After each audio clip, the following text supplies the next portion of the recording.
Fala pessoal, tudo bem? Sejam muito bem-vindos, meus amigos, a mais um vídeo aqui para o YouTube do Aprovação PGE, meus amigos. Sejam muito bem-vindos para este nosso encontro, nós tratarmos deste tema aqui. Nós vamos tratar da temática das agências reguladoras. Tema importantíssimo. Volta e meia vem uma questãozinha na nossa prova sobre agências. Meus amigos, eu quero, antes de iniciar com você, colocar à disposição lá no meu Instagram, @BrunoBetCosta, para aquilo que você precisar de tirar dúvidas deste nosso encontro e de qualquer outro ponto do direito administrativo. Além disso, sempre posto dicas, atualizações, temas relevantes do direito administrativo que vão bater a sua porta. Perfeito? Muito bem. Pessoal, vamos lá e nós vamos começar aqui, olha. Nós estamos no conceito das agências reguladoras. Letra A, o conceito. Você vai anotar para mim no seu caderno, no seu material, que as agências reguladoras são autarquias de natureza especial. Anote isso. A agência reguladora é uma autarquia de natureza especial. Vem cá, pessoal. As agências reguladoras são reguladas pela Lei 9986 de 2000, lei essa, deixa eu melhorar isso aqui, né? Lei 9986 de 2000, que também sofreu alteração pela Lei 13.848 de 2019. Perceba, pessoal, que esses são os dois diplomas normativos que nós temos que ficar atento em relação às agências reguladoras. Por que eu digo que as agências reguladoras são autarquias especiais? As agências reguladoras vão ter uma maior autonomia frente ao ente instituidor, se nós compararmos as autarquias em geral. Veja bem, pessoal, as agências reguladoras vão realizar a atividade, como o próprio nome diz, de regulação de determinadas atividades econômicas e de determinados serviços públicos. As agências reguladoras vão exercer a atividade de regulação, que vai abarcar aí atividade de fomento, atividade sancionatória, atividade normativa de determinados serviços públicos e de determinadas atividades privadas. Perceba que, em razão disso, elas de fato terão uma maior autonomia frente ao ente instituidor. Se nós compararmos as demais autarquias, nós vamos ver isso quando nós formos estudar as características das agências reguladoras. Agora, pessoal, observe que a figura da agência reguladora surge no direito brasileiro na década de 90. Na reforma administrativa realizada pelo presidente à época, Fernando Henrique Cardoso, inspirado em ideais norte-americanos.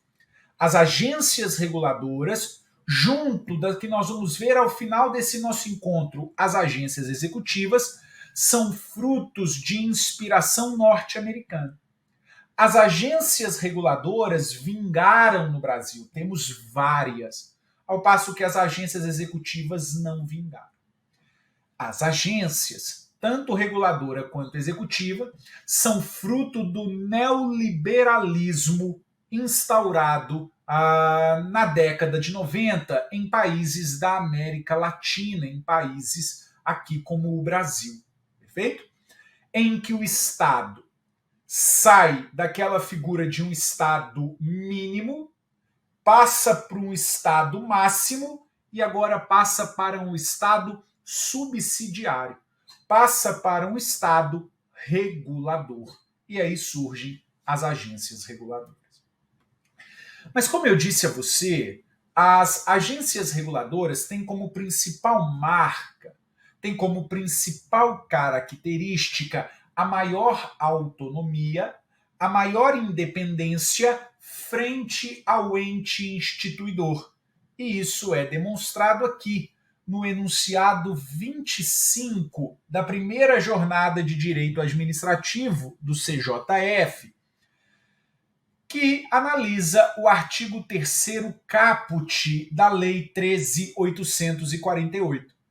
Veja, vai dizer o enunciado 25 que a ausência de tutela a que se refere o artigo 3º caput da Lei 13.848 impede a interposição de recurso hierárquico impróprio contra decisões finais proferidas pela diretoria colegiada das agências reguladoras, ressalvados os casos de previsão legal expressa e assegurada, em todo caso, a apreciação judicial, em atenção ao disposto no artigo 5º, inciso 35 da Constituição Federal. Perceba, pessoal, você vai se lembrar que entre o ente instituidor, entre a administração direta e a indireta, o ente instituído, não há hierarquia, que o que há é vinculação, tutela, controle finalístico, supervisão ministerial. Vem o artigo 3º caput da Lei 13.848 e estabelece que há uma ausência de tutela entre a administração direta, o ente instituidor, e a agência reguladora, o ente instituído. O enunciado 25 do CJF vem clarear o que é essa ausência de tutela, que seria a impossibilidade da interposição do chamado recurso hierárquico impróprio contra decisões finais proferidas pela diretoria colegiada das agências reguladoras, salvo quando houver uma expressa previsão legal e em qualquer caso é possível o controle do Poder Judiciário. Então, portanto, o que eu quero que você anote é que o controle do ente instituidor, da administração direta, sobre as decisões das agências reguladoras é absolutamente excepcional. Apenas e tão somente apenas nos casos expressamente previstos em lei, porque de acordo com o artigo 3º caput da Lei 13.848, entre a agência reguladora e o ente instituidor, não há que se falar em tutela. Perfeito? E isso reforça a maior independência, a maior autonomia da agência reguladora. Como também, observe, vai gerar essa maior autonomia, essa maior independência, essa primeira característica que a gente estuda das agências reguladoras, o chamado mandato fixo. O que nós vamos estudar aqui, basicamente, está no artigo 6º e 9º da Lei 9.986. O artigo 6º estabelece que os membros, os diretores das agências reguladoras terão um mandato por um prazo.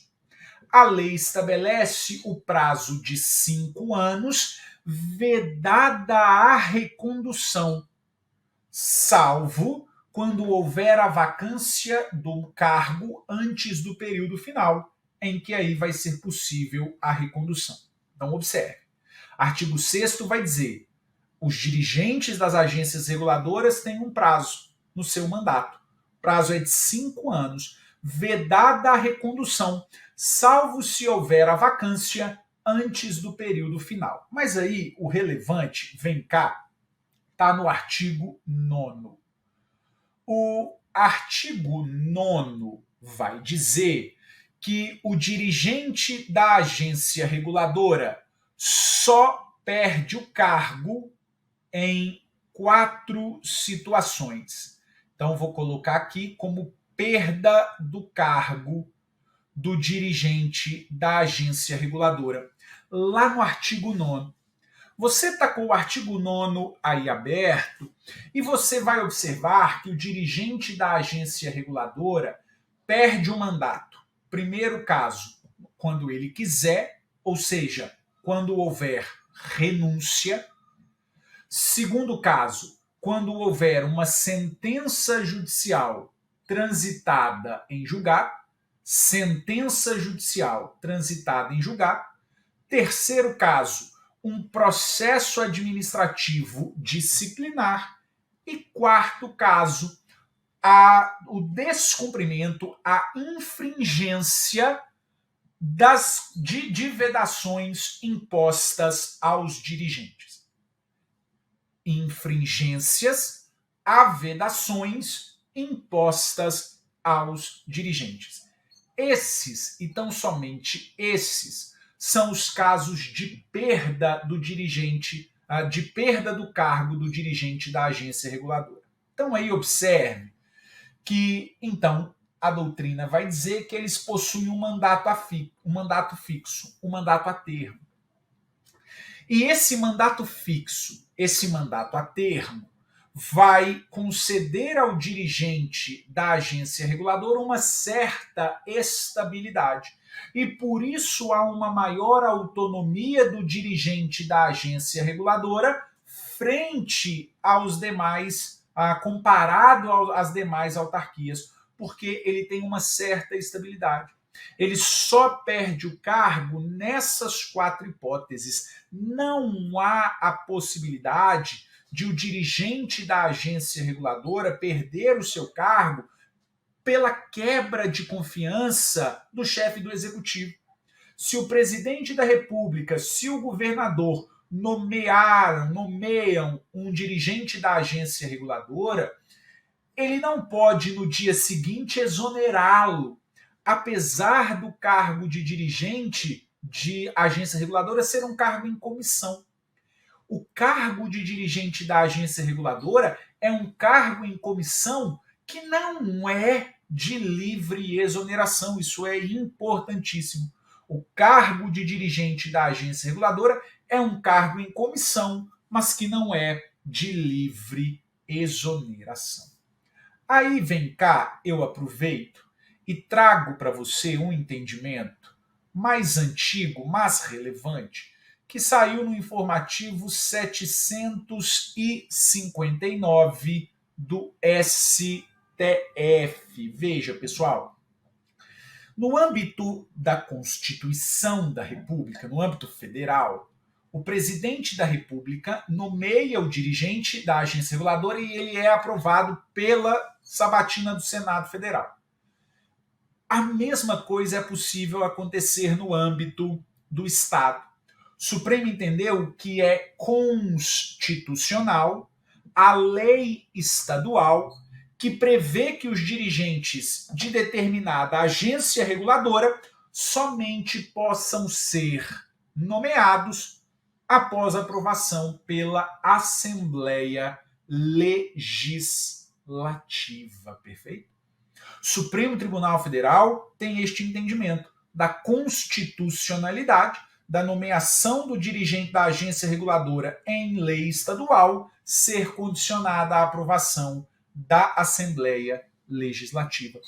Como perceba, se eu preciso ter a nomeação pelo chefe do Executivo e a aprovação pela Assembleia Legislativa, pelo Poder Legislativo, será inconstitucional eventual lei estadual que permita a retirada, a destituição do dirigente da agência reguladora por ato único e exclusivo do legislativo. Tem que ter tanto a participação do executivo quanto a participação do legislativo. De olho nisso. Isso é bom de prova. Bom, pessoal, uma outra característica da agência reguladora é o chamado período de quarentena. Esse período de quarentena, que a nota vem previsto no artigo 8º da Lei 9986, estabelece um lapso temporal em que o ex-dirigente ficará afastado de atuar no setor que ele regulava. Olha só, o período de quarentena é um lapso temporal em que o ex-dirigente ficará afastado de atuar no setor em que ele regulava. Esse período de quarentena vai ser um prazo de 6 meses.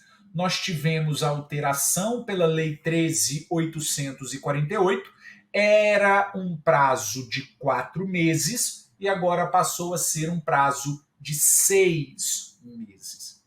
O dirigente, o ex-dirigente que saia da agência reguladora fica impedido de atuar no setor que ele regulava, isso é muito importante. Ele vai poder atuar em outro setor, mas no setor que ele regulava, ele não vai poder atuar pelo prazo de 6 meses. Naturalmente, você já deve ter percebido que esse prazo é para evitar o tráfico de influência, né?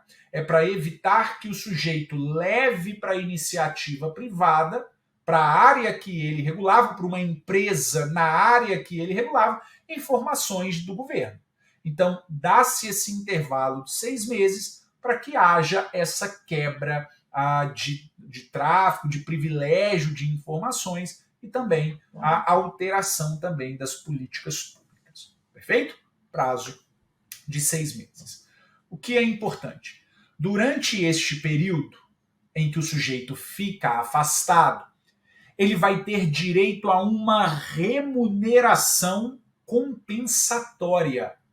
Porque ele não vai poder atuar no setor em que ele entende, em que ele trabalha de fato, e por isso, por ficar impedido de atuar, ele vai ter direito a uma remuneração compensatória. Bom, outro ponto que trago para a gente, terceira característica, é exatamente a participação popular no processo decisório, que consagra um exemplo de uma administração consensual. Lembre comigo que a administração consensual, a administração dialógica, é aquela que abre as portas da administração para aqueles que serão diretamente afetados pela decisão da administração, para que eles, diretamente afetados, participem com contribuições, sendo ouvidos para a tomada de decisões da administração. Perceba que o dirigente da agência reguladora, ele não tem voto popular. Ele é indicado pelo chefe do executivo. Então, o dirigente da agência reguladora e a própria agência reguladora carecem de legitimidade popular. Há um déficit de legitimidade. Razão pela qual deve haver essa participação popular no processo decisório. Deve haver a realização de audiências públicas, de consultas públicas, para diminuir esse déficit de legitimidade. Bom, um outro ponto, esse até a gente já passou, com outro nome, mas já passamos, é que as decisões das agências reguladoras, via de regra, são tomadas num procedimento horizontal e num procedimento colegiado. Por que, como regra, num procedimento horizontal? Porque, como nós vimos, o artigo 3º caput impede o chamado recurso hierárquico impróprio, salvo quando houver expressa previsão em lei. Então, apenas quando houver expressa previsão em lei, é possível haver o controle da decisão colegiada da agência reguladora pelo ente instituidor. Por isso, como regra, um procedimento horizontal, porque a questão se resolve dentro da agência. E colegiado, porque é tomado de fato por um colegiado, e aqui eu lembro a você quando houve a aprovação das vacinas do Covid-19, transmitida em rede nacional, a Anvisa e o seu colegiado, a sua diretoria, debatendo acerca da aprovação ou não. O que eu quero que você anote, pessoal, é que o artigo 7º da Lei 13.848 afirma de fato que a decisão da agência reguladora tem caráter colegiado. E mais, o parágrafo 1º vai dizer que as deliberações serão tomadas pela maioria absoluta. O parágrafo 1º vai dizer que as decisões são tomadas pela maioria absoluta. Bom, pessoal, perceba o seguinte: quando a gente fala em agência reguladora, a gente está falando de uma entidade que vai exercer o papel de regulação. E para isso, ela vai ter o chamado poder regulatório, pessoal. O poder regulatório abrange atividade de fomento, atividade de poder de polícia, atividade de adjudicação, de solução de conflitos, atividade de sancionamento. Preste muita atenção que o poder regulatório é diferente do chamado poder regulamentar, perfeito? Poder regulatório é diferente do poder regulamentar. O poder regulamentar é aquele privativo do chefe do executivo que vai editar normas de conteúdo político que é para dar fiel execução à lei. O poder regulatório é o poder de entidades que se manifesta mais nas agências reguladoras, que, como eu disse, tem o papel de regulação, de fomento, de incentivo, de poder de polícia, de adjudicação, de sancionamento, que vai editar normas de caráter técnico. E aí, dentro do poder regulatório, a gente precisa estudar a chamada deslegificação. A gente precisa estudar a chamada deslegificação, que é tese aceita no Brasil pelo Supremo Tribunal Federal. A deslegificação é tese aceita no Brasil pelo Supremo Tribunal Federal. Perceba, deslegificação. Matérias que antes eram tratadas por lei passam agora a ser tratadas por atos administrativos. Matérias que antes eram tratadas por lei passam agora a serem tratadas por ato administrativo. É aceita no Brasil pelo Supremo Tribunal Federal.